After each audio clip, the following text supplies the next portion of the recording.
राष्ट्रियताको पहरेदारी, जनाधिकारको पक्षमा खबरदारी। न्युज नेपाल टेलिभिजनको संवादमूलक कार्यक्रम शैक्षिक बहसमा सम्पूर्ण दर्शक महानुभावहरूमा हार्दिक नमस्कार। दर्शकवृन्द, कार्यक्रम शैक्षिक बहसको आजको यो विशेष श्रृङ्खलामा अतिथिको रूपमा हामीसँग हुनुहुन्छ प्राध्यापक डाक्टर बुद्धबहादुर थापा। उहाँ नेपाल प्राध्यापक सङ्घको निवर्तमान अध्यक्ष र वरिष्ठ अधिवक्ता समेत हुनुहुन्छ। आउनुहोस् आजको कार्यक्रममा उहाँलाई स्वागत गरौँ। डाक्टर साहब, कार्यक्रममा स्वागत छ। नमस्कार, धन्यवाद। यो कुराको सुरुवात सरको बाल्यकाल र शिक्षाबाट गरौँ न सर। धन्यवाद सर। मैले चाहिँ यो 39-41मा यो राजनीति शास्त्र विषयमा हाम्रो त्रिभुवन विश्वविद्यालय कीर्तिपुरबाट स्नातकोत्तर गरेँ। त्यसपछि मसँग पढेका साथीहरू त्रिभुवन विश्वविद्यालय अन्तर्गतका आङ्गिक क्याम्पसहरूमा त्यति बेला पनि आंशिक प्राध्यापक भन्ने चलन थियो, नियुक्ति लिने कुरा भयो। म चाहिँ हाम्रो गुल्मी जिल्लामा हाम्रा अग्रजहरूले मेरै बुवाहरूको एउटा नेतृत्वमा रेसुङ्गा बहुमुखी क्याम्पस स्थापना हुँदै थियो 38 सालमा। त्यही क्याम्पसमा सेवा गर्ने हिसाबले म त्यता लागेँ। 2042 सालदेखि म लगभग 2052 सालसम्म म उक्त क्याम्पसमा पढाएँ। प्रशिक्षकबाट म त्यहाँ प्रवेश गरेँ, उपप्राध्यापक भएँ। त्यसपछि 2050 सालमा त्रिभुवन विश्वविद्यालयको सेवा आयोग उत्तीर्ण गरेर म त्रिभुवन बहुमुखी क्याम्पस पाल्पामा आएँ र फेरि म चाहिँ आफ्नै सामुदायिक क्याम्पस रेसुङ्गा क्याम्पसमा फेरि 2.5 वर्ष त्रिभुवन विश्वविद्यालयको निर्णयमा बमोजिम म त्यहाँ गएँ। त्यसपछि म त्रिभुवन बहुमुखी क्याम्पसमा 57 सालसम्म रहेँ। त्यसपछि म बुटोल बहुमुखी क्याम्पसमा फेरि मेरो सौरा भयो र बुटोल बहुमुखी क्याम्पसबाट फेरि म यो अध्यक्ष भइसकेपछि प्राध्यापकहरूलाई सजिलरी नै सहयोग गर्न पाइयोस् भन्ने हिसाबले म त्रिभुवन विश्वविद्यालयको शिक्षा अध्यक्षको कार्यालय अन्तर्गत त्यहाँ यो अनुसन्धान निर्देशनालय छ, त्यही निर्देशनालयमा रहेर मैले चाहिँ सेवा गरेँ र त्यहीँबाट म सेवानिवृत्त पनि भएँ। बुद्धबहादुर थापा झन्डै 4 दशक विश्वविद्यालयमा एउटा प्राध्यापकको हिसाबले यहाँले लामो समय काम गर्नुभयो। यति लामो समय विश्वविद्यालयमा रहेर काम गर्दाखेरि एउटा नीति निर्माण तहदेखि विद्यार्थीको स्तर के कस्तो छ भन्नेसम्म काम गर्ने सिलसिलामा जुन हामीले देश विकासको कुरा गर्छौँ, देश विकासको लागि सबैभन्दा ठुलो भूमिका कसको हुन्छ? राजनीतिज्ञ, अब यहाँहरू जस्तो प्राज्ञिक व्यक्तित्व, न्यायालय अथवा अरू केही?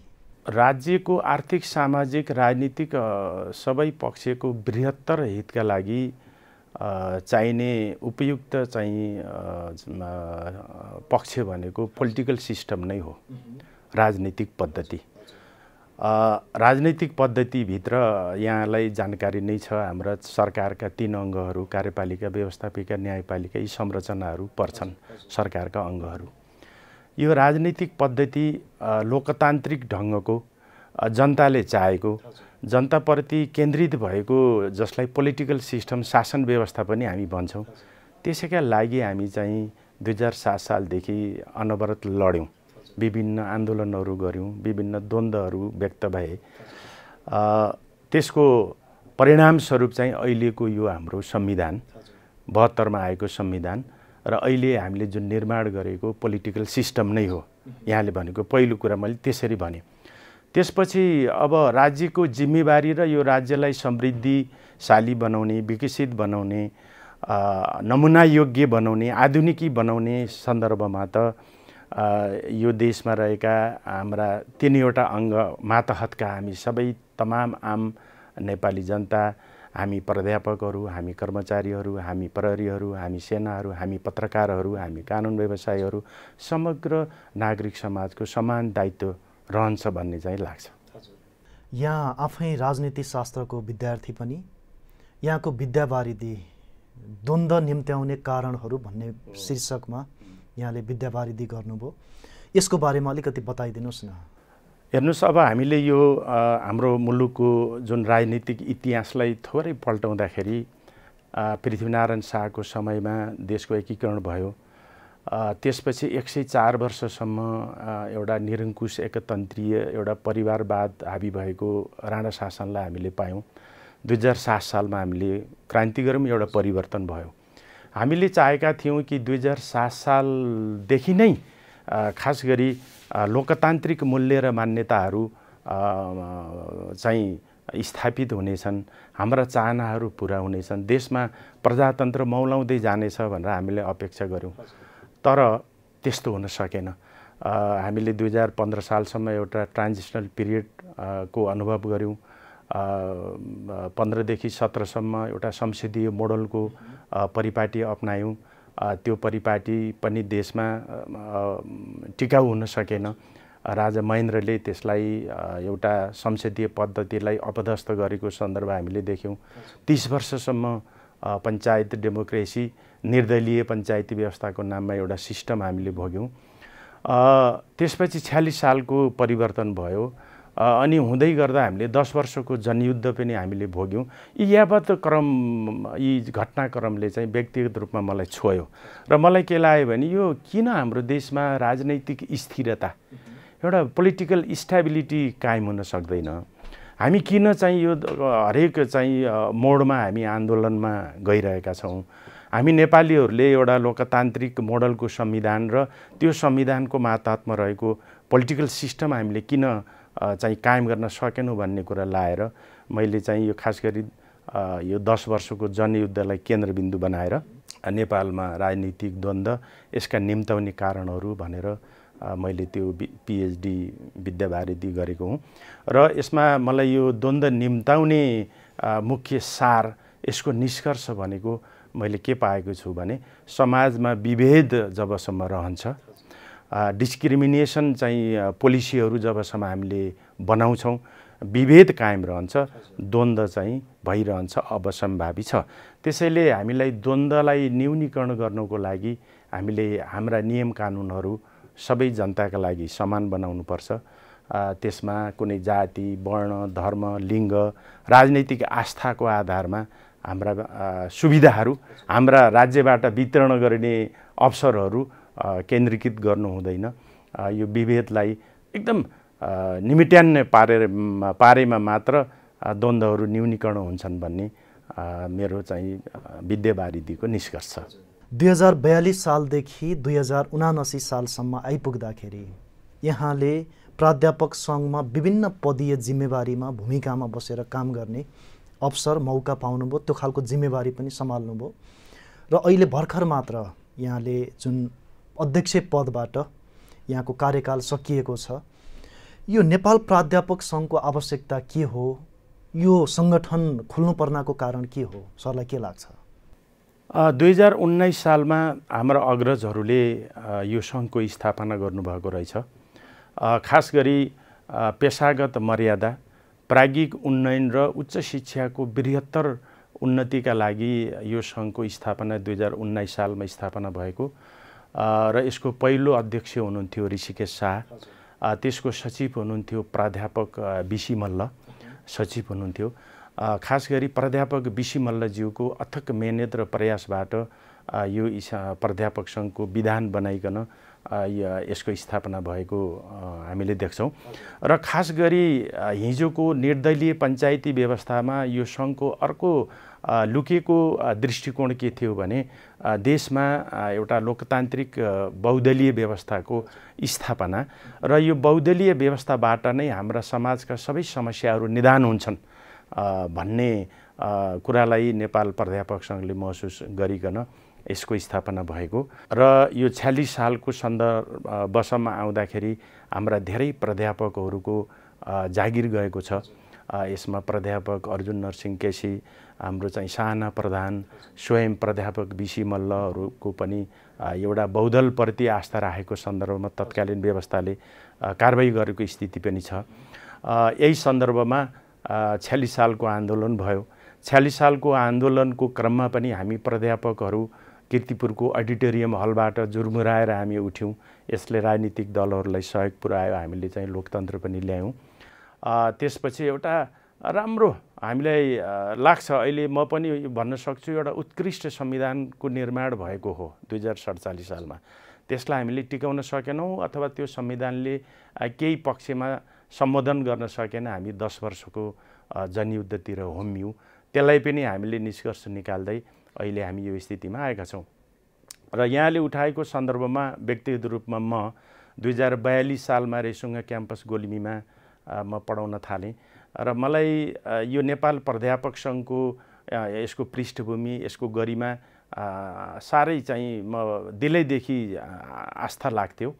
र त्यसमा हाम्रो आदरणीय खास गरी प्रजातन्त्रको लागि लड्नुभएका नेपाली काङ्ग्रेससँग चाहिँ एकदम योगदान पुर्याउनुभएका हाम्रो आदरणीय गुरु हुनुहुन्थ्यो प्रेमनाथ अर्याल। उहाँ अध्यक्ष हुनुहुन्थ्यो प्राध्यापक सङ्घको। त्यसको म उपाध्यक्ष भएर 49 सालसम्म मैले प्राध्यापक सङ्घको त्यहाँ सेवा गरेँ। 2049 देखि 50 सम्म म रेसुङ्गा बहुमुखी क्याम्पस इकाइको सभापति भएँ। त्यसपछि यो नेपाल प्राध्यापक सङ्घका अधिवेशन, राष्ट्रिय महाधिवेशनहरू हुन्थे। त्यसमा हाम्रा अग्रजहरू प्राध्यापक कपिल श्रेष्ठ, खगेन्द्र भट्टराई, केशवानन्द गिरी, त्योभन्दा अगाडि विनोद श्रेष्ठ, उहाँहरूका नेतृत्वमा भएका अधिवेशनहरूमा हामी आउँथ्यौँ। त मलाई लाग्थ्यो त्यो अध्यक्ष पदमा म पुगुला र भन्ने त मैले सोचेको पनि थिइनँ। र यो प्राध्यापनको सिलसिलामा म त्रिभुवन क्याम्पस पाल्पा हुँदै बुटोल आएँ। त्यहाँका साथीहरूको अथक प्रयास, मेहनत र सहयोगबाट म नेपाल प्राध्यापक सङ्घको सचिव भएँ, अधिवेशनबाट महासचिव भएँ र 2076 सालको 16औं राष्ट्रिय महाधिवेशनबाट म अध्यक्ष मात्रै होइन कि म निर्विरोध अध्यक्ष भएँ। जबकि यहाँलाई खुलेर भन्नुपर्दा यसमा विभिन्न वैचारिक सङ्घ सङ्गठनहरू अहिले नेपालमा देखिएको हाम्रो बहुदलीय परिपाटीलाई हामीले चाहिँ अङ्गीकार गरेका छौँ। राजनीतिक दलहरूको सर्वोच्चता छ, हामीले सम्मान गर्छौँ। त्यसको आस्थासँग हामीले एउटा प्राज्ञिक र वैचारिक स्वतन्त्रता पाएका छौँ। हामीले त्यहाँ हामी प्रजातन्त्रवादी प्राध्यापक सङ्घ छौँ, नेपाल प्रगतिशील प्राध्यापक सङ्गठन छौँ, नेपाल राष्ट्रिय प्रगतिशील प्राध्यापक सङ्गठन, विभिन्न विचार राजनीतिक दल अनुसारका आफ्ना प्राध्यापक सङ्घ सङ्गठनहरू हुनुहुन्छ। र त्यसैबाट एउटा प्रतिनिधिमूलक रूपमा हामीलाई उहाँहरूले टिकट दिनुहुन्छ र त्यसको आधारमा निर्वाचन हुने हो। तर म त नेपाल प्राध्यापक सङ्घको इतिहासमा यस्तो पात्र बने कि त मलाई त सबै विचारधारा, सबै आस्था बोक्ने साथीहरूले निर्विरोध रूपमा मलाई चाहिँ अध्यक्ष बनाउनु भएको हो। र मैले यो एउटा गरुङ्गो भारीलाई 3 वर्षमा अत्यन्त ठुलो एउटा रोडम्यापको रूपमा लिएर सबै साथीहरूलाई समेटेर, सबै विचारहरूलाई समेटेर, सम्मान गरेर अस्ति मात्रै 26 गते सम्माननीय प्रधानमन्त्रीज्यूलाई हामीले आग्रह गऱ्यौँ। उहाँ चाहिँ आइदिनु भयो र हामीलाई लागेको थियो अलिकन प्राध्यापकप्रति राज्य व्यवस्था सरकार थोरै उदासीन छ कि भन्ने हामीलाई लागेको थियो। तर सम्माननीय प्रधानमन्त्री शेरबहादुर देउवाज्यू, माननीय शिक्षा मन्त्री देवेन्द्र प्रसाद पौडेलज्यू हाम्रो निमन्त्रणालाई स्वीकार गरिदिनु आउनुभयो।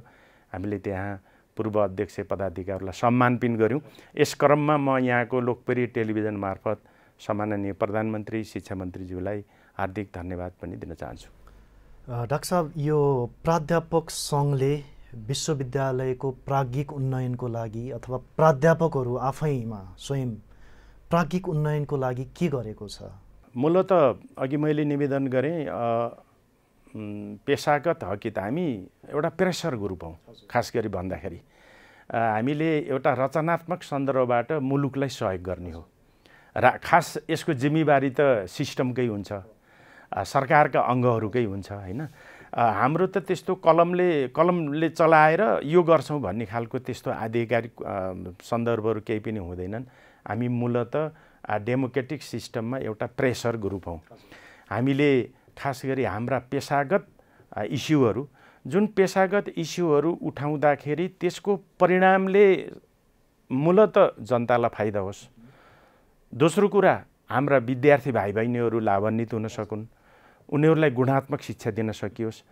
तेस्रो कुरा, प्राध्यापकहरूका यस्ता सुविधाहरू अगाडि बढाउँदा प्राध्यापकमा एउटा मनोवैज्ञानिक हिसाबबाट स्वतस्फूर्त एउटा जोस र जाँगर आओस्, ताकि उहाँहरूमा भएको जुन एउटा सिप छ, उहाँहरूले जानेका जुन चाहिँ अनुभवहरू चाहिँ छन्, ज्ञानहरू छन्, त्यो चाहिँ कुनै विघ्न बाधा आफ्ना विद्यार्थीहरूलाई खुलेर चाहिँ शिक्षा दिन सकुन्, त्यो वातावरण बनाउने प्राध्यापक सङ्घको हिसाबबाट हाम्रा आम प्राध्यापक सर म्याडमहरूलाई। अनि चौथो कुरा, विश्वविद्यालयमा त्यहाँ पदाधिकारीहरू हुनुहुन्छ, विद्यार्थीहरूलाई सेवा गर्ने सन्दर्भमा हाम्रा कर्मचारी साथीहरू हुनुहुन्छ, त्यो कर्मचारी र पदाधिकारीकाहरूका पनि समस्या के छन्, त्यो समस्यालाई पनि हामीले सेयर गर्न चाहन्छौँ। हामी एउटा प्राध्यापक मात्रै भएर प्राध्यापकका मात्रै कुरा गर्ने होइन कि हाम्रा विद्यार्थीहरूका के समस्या छन्, विश्वविद्यालयका के समस्या छन् र राष्ट्रिय हिसाबमा पोलिटिकल सिस्टमलाई पनि आइपरेका समस्याहरू के हुन सक्छन्, लोकतान्त्रिक हिसाबले चाहिँ हामीले राज्य व्यवस्थालाई के सहयोग गर्न सक्छौँ, त्यसको सापेक्षतामा रहेर, केन्द्रबिन्दुमा रहेर हाम्रा प्राध्यापक सङ्घका गतिविधिहरू अगाडि बढ्छन्। अस्ति साउन 26 गते यहाँहरूले प्राध्यापक सङ्घको एउटा भव्य कार्यक्रम सम्पन्न गर्नुभयो। नेपालको प्रधानमन्त्री, शिक्षा मन्त्री, अरू विभिन्न माननीय ज्यूहरूको उल्लेख्य सहभागितामा यहाँहरूले कार्यक्रम सफल भयो भनेर भनिरहँदाखेरि त्यही कार्यक्रममा यहाँ लगायत अरू विभिन्न प्राध्यापकहरूले प्राध्यापक सङ्घको मातहतमा अथवा विभिन्न विश्वविद्यालयमा यो खालका समस्या छन्, यो खालको समस्याको सुनवाई सरकारबाट हुनु पर्यो भनेर उहाँहरूलाई सुनाइरहँदाखेरि मञ्चमा आसीन जो व्यक्तित्वहरू हुनुहुन्छ, प्रधानमन्त्री, मन्त्री, माननीय ज्यूहरू, उहाँहरूले आफ्नो भाषणमा हुन्छ यी समस्यालाई हामी समाधान गर्छौँ भनेर त भन्नुभयो। यहाँहरू आश्वस्त पनि हुनुभयो, उहाँहरूले आश्वस्त पार्नुभयो। अब उहाँहरूले भने जस्तो विश्वविद्यालयका समस्या समाधान भइहाल्ने स्थिति छ। अब हेर्नुहोस्, अब हामी प्राध्यापकहरू एउटा जिम्मेवार वर्गहरू हौँ। मैले अघि नै पनि थोरै निवेदन गरेँ, हामीले एउटा प्राध्यापक भएको कारणले प्राध्यापकका निहित समस्या र मागहरू मात्रै लिएर हिँड्ने हाम्रो दायित्व होइन। हामी नागरिकप्रति पनि जवाबदेही छौँ, हाम्रा छोराछोरीहरू, विद्यार्थी भाइ बहिनीहरूप्रति जवाबदेही छौँ र यो सिङ्गो मुलुकप्रति नि जवाबदेही छौँ र सरकारको के समस्या छन् त्यो समस्यालाई पनि हामी नजिकैबाट बुझ्छौँ। नेपाल प्राध्यापक सङ्घ जुन मेरो नेतृत्वमा गठन भएपछि हामीले विभिन्न, यहाँ त दर्जनौँ हाम्रा समस्याहरू छन्, त्यसलाई एकदम समराइज गरेर हामीले 20 बुँदे मागपत्र म भन्दिनँ, सुझाव पत्र हामीले अघिल्लो केपी ओलीको सरकारकै पालामा हामीले राखेका चाहिँ थियौँ। यसमा हामीलाई के लाग्यो भनेदेखि खास गरी 3वटा कुरा नेपाल प्राध्यापक सङ्घले हामीले उठायौँ र यो 7वटै प्रदेशमा कमसेकम यी 3वटा कुराहरू हामीले लिएर जाउँ भन्ने सन्दर्भमा अगाडि बढायौँ। ती 3वटा कुरा के थियो भने 2076 सालमा उच्च शिक्षा विधेयक आयो। त्यसमा हामीले एउटा गहन छलफल गऱ्यौँ र त्यो विधेयक आउँदाखेरि सरकारवाला पक्षलाई अलिकन सहभागी नबनाइएको र केही संशोधित हाम्रा सुझावहरू चाहिँ थिए, त्यसलाई हामीले राष्ट्रिय हिसाबमा बहस पनि गऱ्यौँ। अनि हामीलाई के लाग्यो भने देशमा उच्च शिक्षालाई एकदम जनमैत्री, जनताप्रति जवाबदेही भएको र हाम्रा छोराछोरीहरूको अत्यन्त भविष्यसँग गाँसिएको उच्च शिक्षाको निर्माण गर्न सकेनौँ भने यो मुलुकको बृहत्तर हित हुन सक्दैन। नेपालमा उच्च शिक्षा, यसको अवस्था र चुनौती भन्ने एउटा टपिक्समा हामीले मुलुकभरि नै बहस गऱ्यौँ, एउटा गोष्ठी नै सुरु गऱ्यौँ 7वटै प्रदेशमा। नम्बर 2, हेर्नुहोस्, म त यो सामुदायिक क्याम्पसमै मेरो 1 दशक बित्यो गुल्मीमा, यहाँले कोट्टाइदिनु भयो, हार्दिक धन्यवाद पनि दिन चाहन्छु। अहिले सामुदायिक क्याम्पसहरू देशभरि छन्, त्यहाँ पढाउने सयौँ हजारौँ हाम्रा प्राध्यापक मित्रहरू हुनुहुन्छ। अहिले त्यो सामुदायिक क्याम्पस कसरी चलेका छन्, यिनीहरूको समस्या के छ, त्यहाँबाट उत्पादित हुने विद्यार्थीहरूको स्थिति के छ, प्राध्यापकहरूको अवस्था के छ भनेर कसैले पनि चासो राख्दैनन्। हेर्नुहोस्, अब हामीले यो दोस्रो इस्युको रूपमा चाहिँ के उठायौँ भने यी सामुदायिक क्याम्पस अवस्था र चुनौती, देशैभरि हामीले यसको बहस गऱ्यौँ र यो उच्च शिक्षाभित्र यसलाई पनि हामीले राखेका छौँ। अब तेस्रो पक्ष भनेको अनुसन्धानको पाटोलाई मुलुकले प्राथमिकता दिनुपर्छ भन्ने हाम्रो भनाइ छ। अब यो अनुसन्धानले के गर्छ भन्दाखेरि राज्यका आर्थिक सामाजिक र राजनैतिक जुन इस्युहरू मुद्दाहरू चाहिँ छन्, अहिलेसम्म बहिष्करणमा परेका समुदायहरू चाहिँ छन्, माथि उठ्न नसकेका समुदायहरू चाहिँ उत्पीडित वर्गहरू चाहिँ उनीहरूका वास्तविक समस्या के हुन्, त्यो समस्या बुझ्नको लागि सर्वप्रथम त सरकारले विश्वविद्यालयलाई जिम्मा दिनु पर्यो। अनि विश्वविद्यालयमा त हामी जस्ता विभिन्न विषयमा, विश्वविद्यालय त एउटा ठुलो ज्ञानको भण्डार हो नि, त्यहाँ हरेक विषयमा, अब म यो विषय त्यो विषय नभनौँ, पत्रकारिता, कानुन, इन्जिनियरिङ, चिकित्सा, सामाजिक क्षेत्रका हाम्रो कला साहित्यमा एकदम प्रखर अनुभव भएका विद्यावारिधि गरेका हाम्रा तमाम सर म्याडमहरू हुनुहुन्छ नि, उहाँले काम पाउनु भएन।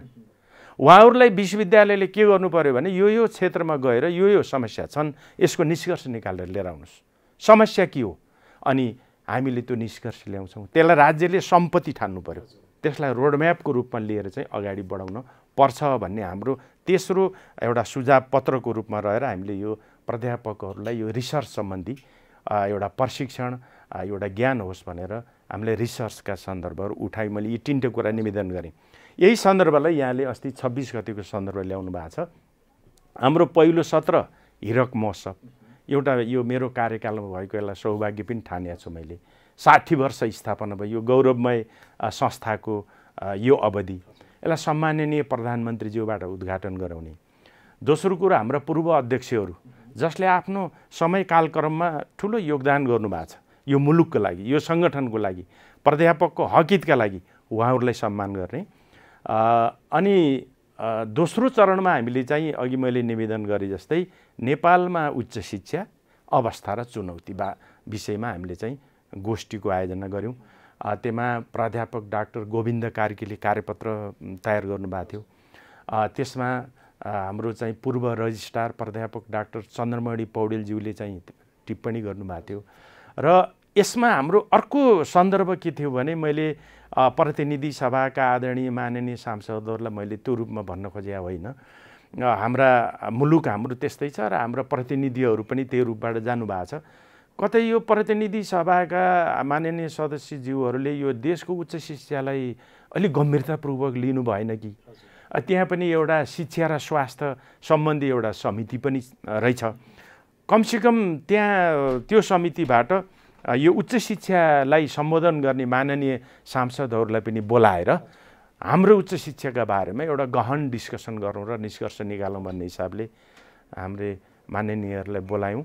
त्यहाँ माननीयहरू पनि आउनुभयो र हामीले चाहिँ एउटा गहन ढङ्गबाट छलफल गऱ्यौँ र एउटा निष्कर्षसहितको एउटा प्रतिवेदन हामीले नेपाल सरकारलाई दिने तयारीमा छौँ। सरले विश्वविद्यालयमा आबद्ध प्राध्यापकहरूले अनुसन्धानमूलक कामहरू गर्नुपर्छ भनेर भनिरहँदाखेरि नीति निर्माण तहमा रहेका अथवा विशेष गरी राजनीतिक नेतृत्वले यो खालका कामहरू गर्नको लागि प्राध्यापकहरूलाई विश्वविद्यालयहरूलाई भनेको त देखिँदैन, पाइँदैन। नेपालको सन्दर्भमा यो नेपाल सरकारले अथवा राजनीतिक नेतृत्वले यहाँहरूलाई नपत्याएको हो अथवा गर्न सक्दैनन् भन्ने हो? अब नपत्याएकै हो भन्ने सन्दर्भमा म अहिले त्यो रूपमा मेरो मूल्याङ्कन अलिकन जान सक्दैन भन्ने निवेदन गर्छु।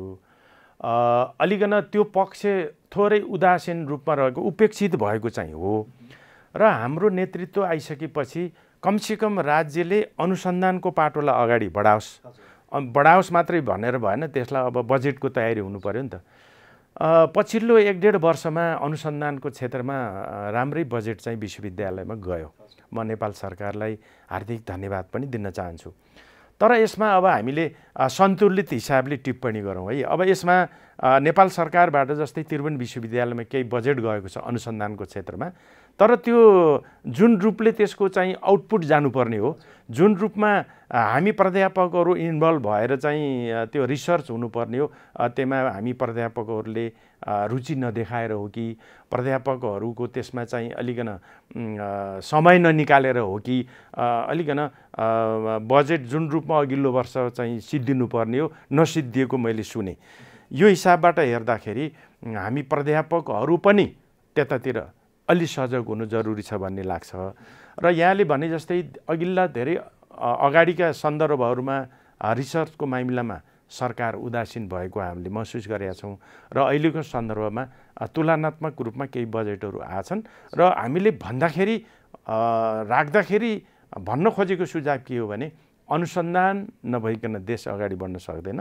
यो अनुसन्धानको पाटो मन्त्रालय विदिन मन्त्रालयभित्र नराखेर यो विश्वविद्यालयलाई जिम्मा दिनुपर्छ र विश्वविद्यालयमा विभिन्न विषयमा चाहिँ अध्ययन गरेका हाम्रा सर म्याडमहरू विद्यावारिधि गरेका सर म्याडमहरू हुनुहुन्छ उहाँलाई चाहिँ उपयुक्त ढङ्गले हामीले चाहिँ कजाउन सकियो भने उपयोग गर्न सकियो भने सम्मान गर्न सकियो भने हाम्रा समस्याहरू निदान हुन सक्छन् भन्ने लाग्छ। नेपालका 11वटा विश्वविद्यालयहरूको साझा प्राध्यापकहरूको साझा सङ्गठन नेपाल प्राध्यापक सङ्घ यहाँले नेतृत्व गर्नुभयो। त्यो नेतृत्व गरिरहँदाखेरि यहाँको अनुभवले अहिलेको विश्वको समय सन्दर्भ अनुसार नेपालका विश्वविद्यालयहरू सही गतिमा सही दिशामा अगाडि बढिरहेको पाउनुभयो? 46 सालभन्दा अगाडि हामी कहाँ 2वटा विश्वविद्यालय मात्रै रहेछन्, त्रिवेणी विश्वविद्यालय र संस्कृत विश्वविद्यालय। अब बहुदलीय व्यवस्थाको प्रारम्भसँगै हाम्रा उच्च शिक्षा सम्बन्धी हाम्रा जिज्ञासाहरू हाम्रा चाहिँ चाहनाहरू पनि बढे। हामी बहुविश्वविद्यालयको चाहिँ कन्सेप्टमा गयौँ। अहिले 11वटा विश्वविद्यालयहरू छन् र केही प्रदेशमा त अरू प्रदेश स्तरीय विश्वविद्यालय पनि खोलिएका छन्। एकदम सर्वसुलभ हिसाबले सङ्ख्यात्मक रूपबाट विश्वविद्यालयको निर्माण गर्दैमा पनि उच्च शिक्षाको क्षेत्र र राष्ट्रको सर्वाङ्गीण विकासका लागि यसले हित पुर्याउँछ भन्ने चाहिँ मलाई लाग्दैन। जस्तो अहिले म सबै विश्वविद्यालयको एउटा निवर्तमान अध्यक्ष हुँ। सबै विश्वविद्यालयहरूप्रति सम्मान छ, उत्तरोत्तर प्रगतिको म कामना पनि गर्छु। केही यस्ता विश्वविद्यालय हामीसँग छन् अहिले पनि अब विद्यार्थीभन्दा प्राध्यापकहरू बढी हुनुहुन्छ हैन। विश्वविद्यालय जसरी हामीले अगाडि बढाउन खोजेको त्यो रूपमा नगएको अवस्था छ। विश्वविद्यालयका आफ्ना बिल्डिङहरू पनि छैनन्।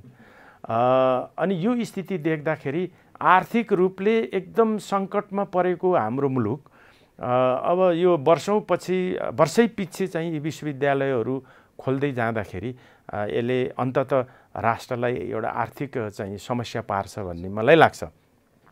यो भन्दै गर्दा सुदूरपश्चिम विश्वविद्यालयको जुन हामीले स्थापना गऱ्यौँ सुदूरपश्चिमेली जनताका लागि यो उपयुक्त निर्णय भएको छ। त्यसै गरी हामी मध्यपश्चिम विश्वविद्यालयको निर्माण गरेका छौँ। यो पनि एकदम उर्वर रूपमा एकदम जोस जागरका साथ यो विश्वविद्यालय बढेको हामीले पाएका छौँ। त्यसै गरी पोखरा विश्वविद्यालय र पूर्वाञ्चल विश्वविद्यालयको सन्दर्भ पनि गुणात्मक रूपमा अगाडि बढेको हिसाब छ। अब यहाँ मैले राख्न खोजेको कुरो के छ भने लुम्बिनी प्रदेशमा जुन लुम्बिनी बौद्ध विश्वविद्यालय छ, लुम्बिनी बौद्ध विश्वविद्यालय भनेको खालि एउटा बुद्ध धर्ममा मात्रै आधारित रहेर बुद्धिस्ट विषय मात्रै पढाउने हिसाबले त्यो खोलिएको होइन। अरबौँ खरबौँको त्यहाँ हामीले बजेट विनियोजन गरेका छौँ, तर त्यसको आउटपुट छ नि, आउटपुट चाहिँ जनमैत्री हुन चाहिँ सकेको चाहिँ छैन है। अब यसमा मलाई के लाग्छ भने 5 नम्बर प्रदेशका हाम्रा सामुदायिक क्याम्पसहरू सबै त्यसमा समायोजन गर्ने, विद्यार्थीहरूको सङ्ख्या बढाउने र त्यहाँ एउटा बुद्ध धर्ममा मात्रै होइन कि सबै विषयहरूको नाम पो बुद्धिस्ट युनिभर्सिटी बौद्ध युनिभर्सिटी भयो, पढाइ त विश्वविद्यालयमा सबै पढाइ हुनसक्छ नि है। त्यसले गर्दाखेरि त्यहाँ राखिनुपर्छ भन्ने चाहिँ सन्दर्भ छ। कुरो ल्याउँदै गर्दाखेरि त्रिभुवन विश्वविद्यालय जुन पुरानो विश्वविद्यालय हो, संस्कृत विश्वविद्यालय जुन पुरानो विश्वविद्यालय हो, यी विश्वविद्यालयहरू जसरी अगाडि बढ्नु पर्थ्यो, गौरव बोकेका इतिहास बोकेका हामी सबैलाई उत्पादन गरेका विश्वविद्यालयको अवस्था जर्जर भएको छ। यसमा अस्ति 26 गते पनि मैले कुरो राखेको चाहिँ थिएँ। त्रिभुवन विश्वविद्यालयमा 2050 सालमा म आफै यो विश्वविद्यालयमा प्रवेश गरेँ भने मेरा धेरै सुविधाहरू बढ्छन्, मेरो धेरै कुराहरूमा उन्नति हुन्छ भनेर म प्रवेश गरेको। अब त म अस्ति 28 गतेबाट रिटायर पनि भएँ। हुन त यो इस्यु 1-1.5 वर्षदेखि आएको हो। अब मेरै पेन्सनको सम्बन्धमा नेपाल सरकारले त्रिभुवन विश्वविद्यालय संस्कृत विश्वविद्यालयलाई बजेट विनियोजन नगरेको अवस्था रहेछ। अब यस्तो अवस्थाले प्राध्यापकहरूमा यसको मनोवैज्ञानिक असर कस्तो पर्ला, उहाँका परिवारहरूमा कस्तो पर्ला यी कुराहरू चाहिँ अलि संवेदनशील छन्। डाक्टर साहब, एउटा अब दुःखद कुरा पनि भनौँ, विश्वविद्यालयमा प्राध्यापन गर्ने स्वयं प्राध्यापकहरूबाटै पनि आम विद्यार्थीहरूबाट सम्बन्धित सरोकारवाला निकायहरूबाटै एउटा आरोप छ नि यहाँहरूमाथि, विश्वविद्यालयमा शैक्षिक गुणस्तर अथवा विश्वविद्यालयको एउटा छवि जुन खालको हुनुपर्ने थियो त्यो छवि धुमिल बनाउनुमा यी प्राध्यापकहरू नै एउटा राजनीतिक कार्यकर्ताको रूपमा अगाडि बढे, राजनीतिक अखडा बनाए भन्ने आरोप छ नि। यहाँले एउटा सही सन्दर्भ मूल्याङ्कन गर्नुभएको छ। हामी प्राध्यापकहरू पनि 100मा 100% हामी ठिक छौँ, हामी मात्रै ठिक छौँ र अरू सबै बेठिक छन् भन्ने हाम्रो दृष्टिकोण छैन। हाम्रा पनि केही कमी कमजोरीहरू होलान्। यसमा यी कमी कमजोरीहरू आउनका लागि यसमा लुकेका पक्षहरू के छन् त भनेर चाहिँ खोज्दै जाँदाखेरि उही सेवा सुविधाका कुराहरू, प्राज्ञिक स्वतन्त्रताका कुराहरू आउँछन्। हेर्नुहोस्, हामीले हुन त हाम्रो नेपालीहरूको अवस्था दिन प्रतिदिन नाजुक हुँदैछ, त्यो समस्याप्रति पनि हामी गम्भीर छौँ। गरिबी बढ्दैछ, बेरोजगारी बढ्दैछ, देशको आर्थिक अवस्था अत्यन्त कमजोर छ, त्यसमा हामी बेखबर छैनौँ। र पनि कमसेकम एउटा भारतको युनिभर्सिटीमा पढाउने एउटा प्राध्यापकलाई हामीले यहीँबाट नजिकैबाट देखेका छौँ। उहाँको सुविधा कस्तो छ, उहाँको मर्यादा कस्तो छ, हामीले त्यही भारतको विभिन्न विश्वविद्यालय हेरिरहेछौँ। र यो स्थितिलाई हेर्दा हामीले एउटा सार्क स्तरीय तलबमान हाम्रो विश्वविद्यालयमा कायम भए हुन्थ्यो भनेर हामीले राख्यौँ। यही सन्दर्भ नआओस्, प्राध्यापकहरूबाट यही कमी कमजोरी नआओस् र प्राध्यापकहरू होल टाइमर हिसाबले अत्यन्त केन्द्रीकृत भएर आफ्नै छोराछोरी विद्यार्थीहरूप्रति एकदम जवाबदेही केन्द्रीकृत हुन सकुन् उहाँहरू भनेर हामीले एउटा मर्यादाक्रमको इस्यु पनि उठायौँ। त्यो मर्यादाक्रमको सन्दर्भ 2074 सालमा अहिलेको सम्माननीय प्रधानमन्त्री मन्त्री परिषदको अध्यक्ष हुँदा पहिलोपटक निर्णय भएको हो।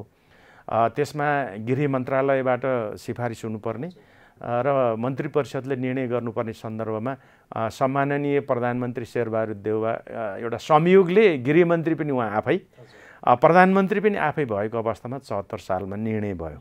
म यो यहाँको लोकप्रिय टेलिभिजन मार्फत देशका मेची महाकालीमा आबद्ध सबै विश्वविद्यालयसँग आबद्ध सबै सर म्याडमहरूको तर्फबाट सम्माननीय प्रधानमन्त्रीज्यूप्रति हार्दिक आभार व्यक्त गर्न चाहन्छु, किनकि पहिलोपटक राजपत्रमा हाम्रो मर्यादाक्रम सम्बन्धी कुरा उठान भयो र यो सन्दर्भ अगाडि बढिरहेको छ र अहिले हामी 11औं स्थानमा रहेका छौँ। यो अहिले प्रतिनिधि सभामा एउटा ऐन बन्नको लागि गएको छ भन्ने सुनेका छौँ र हामी आशावादी छौँ र यो मर्यादाक्रमको सन्दर्भ उठायौँ।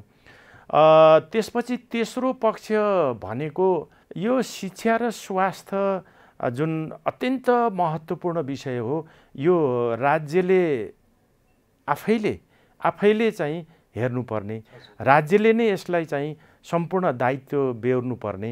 त्यसो भएको अवस्थामा शिक्षा राज्यसँग केन्द्रीकृत हुँदै शिक्षासँग आबद्ध भएका सम्पूर्ण प्राध्यापकहरूको सुविधा पनि अटोमेटिक त्यसमा सुधार हुनुपर्ने स्थिति चाहिँ हुनुपर्नेमा अहिले शिक्षा र स्वास्थ्य जुन एउटा निजी सन्दर्भमा दिएको छ, यसले अलि समाजमा प्रतिकूल प्रभाव पारेको हामीले महसुस गरेका छौँ र यो शिक्षा र स्वास्थ्यलाई एउटा व्यावसायिक रूपबाट आय आर्जन गर्ने, नाफा कमाउने सवालमा दिनु हुँदैन भन्ने चाहिँ यो सन्दर्भ हो र यी सबैको कारणबाट प्राध्यापकहरूको एउटा मनोबलमा ऊर्जा आउन नसकेको हिसाबबाट केही कमी कमजोरीहरू भएका हुन सक्छन्। त्रिभुवन विश्वविद्यालयमा मात्रै पढाएर नभएको हुनाले अरू एउटा वैकल्पिक सन्दर्भहरू पनि लिनुपर्ने क्रममा विद्यार्थीहरूलाई जति हामीले हाम्रो ऊर्जा दिनुपर्ने हो त्यो नभएको स्थिति छ।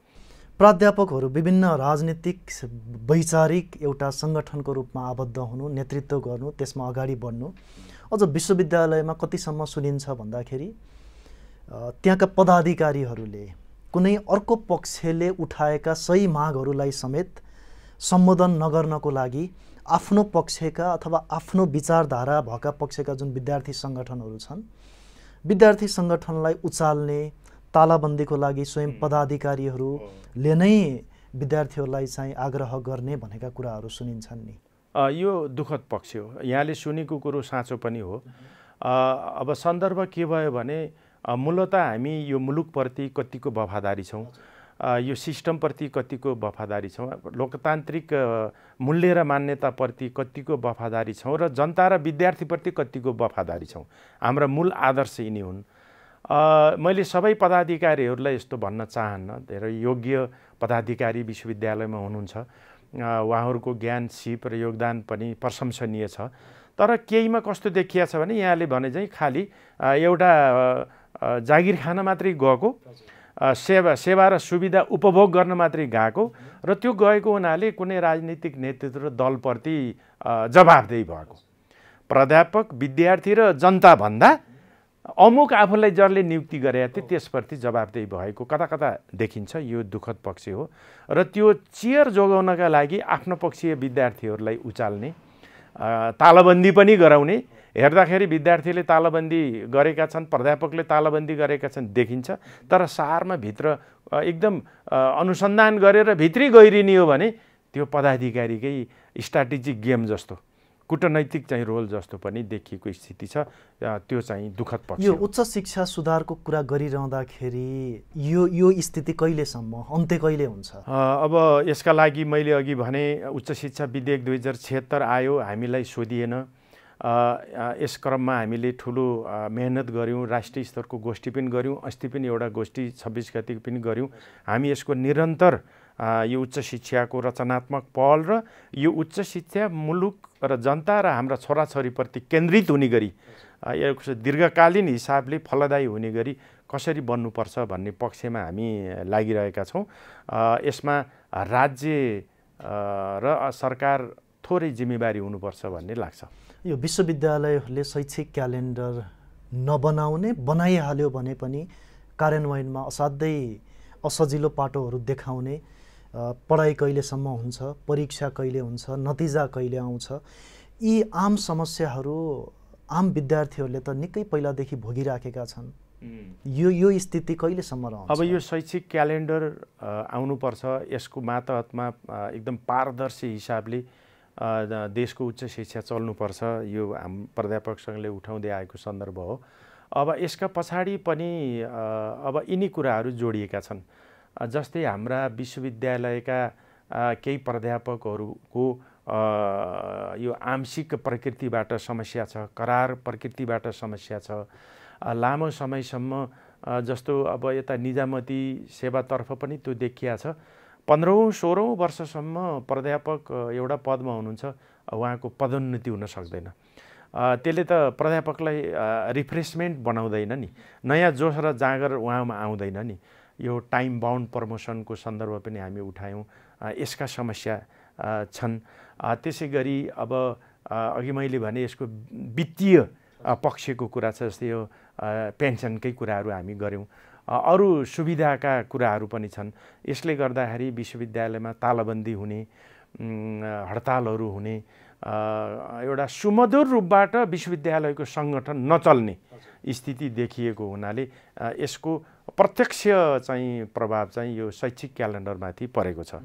अब यसलाई चाहिँ एकदम निरन्तर सञ्चालन गर्नको लागि अहिले मैले भने जस्तै क्षेत्रमा सुधार गऱ्यौँ भनेदेखि हाम्रा चाहिँ यी शैक्षिक क्यालेन्डरहरू, शैक्षिक हाम्रा चाहिँ समय अवधि सारणीका कुराहरू चाहिँ अगाडि बढ्न सक्छ। यसको प्रत्यक्ष मार त हजारौं लाखौं आम विद्यार्थीहरूले भोग्नु पर्यो। त्यसमा हामीलाई पदाधिकारीहरू, यी प्राध्यापक सङ्घहरू राजनीति गर्ने आफ्नो स्वार्थको लागि, विद्यार्थीले चाहिँ धोका पाउने त हुनु भएन नि। अब यसमा विश्वविद्यालय भनेकै खास त हाम्रा विद्यार्थी भाइ बहिनीहरूको उज्जवल भविष्य निर्माणको लागि होला नि। हामी प्राध्यापकहरू खालि जागिर खान गएको र हाम्रो एउटा व्यक्तिगत उन्नतिको लागि होइन होला। कर्मचारीहरू छन् अहिले त्यहाँ हजारौँ, उहाँहरूको सार तत्त्व भनेकै के हो भने विद्यार्थीहरूको सेवाका लागि हो। अहिले विभिन्न सेवा र सुविधाबाट 11 विश्वविद्यालयमा हाम्रा पदाधिकारीहरू हुनुहुन्छ, उहाँ पनि एउटा जागिर खाना मात्रै गएको होइन होला। हामी सबैको सार तत्त्व भनेको विद्यार्थीहरूको उज्जवल भविष्य निर्माणको लागि हो। यहाँले भने जस्तै यसको समस्या त विद्यार्थीमाथि परेको नै छ। तर हेर्नुहोस्, म यहाँको टेलिभिजन मार्फत समस्त देशवासी, विद्यार्थी, राज्य सरकारलाई के एउटा आग्रह गर्न चाहन्छु भने अहिले यो हाम्रो मुलुकको हरेक क्षेत्र, एउटा क्षेत्र मात्रै होइन, हरेक क्षेत्रमा एउटा मूल्य र मान्यतामा स्खलन भएको मैले देख्छु। जस्तै हामी प्राध्यापकहरू पनि प्राध्यापक जस्तो नभएको हो कि हाम्रा पदाधिकारीहरू पनि वास्तविक रूपमा पदाधिकारी जस्तो नभएको हो कि हाम्रा विद्यार्थीहरू पनि हामी पढ्दाखेरि हामी त तुलना गर्न सक्छौँ नि। मै पढ्दाखेरि त्रिभुवन विश्वविद्यालयको कीर्तिपुरमा म कसरी पढ्थेँ र अहिलेका हाम्रा छोराछोरीहरूको स्थिति, चालचलन, स्वभाव होइन कस्तो छ। हाम्रा विद्यार्थी भाइ बहिनीहरू पनि वास्तविक रूपमा विद्यार्थी हुन नसकेको हो कि अब हाम्रा राजनैतिक नेतृत्व पनि हाम्रो मुलुकमै हामी बिपी कोइराला भन्छौँ, पुष्पलाल भन्छौँ होइन, नेताहरू त हुनुहुन्थ्यो त, गणेशमान भन्छौँ, कृष्णप्रसाद भट्टराई भन्छौँ, सुशील कोइराला भन्छौँ, मनमोहन अधिकारी भन्छौँ।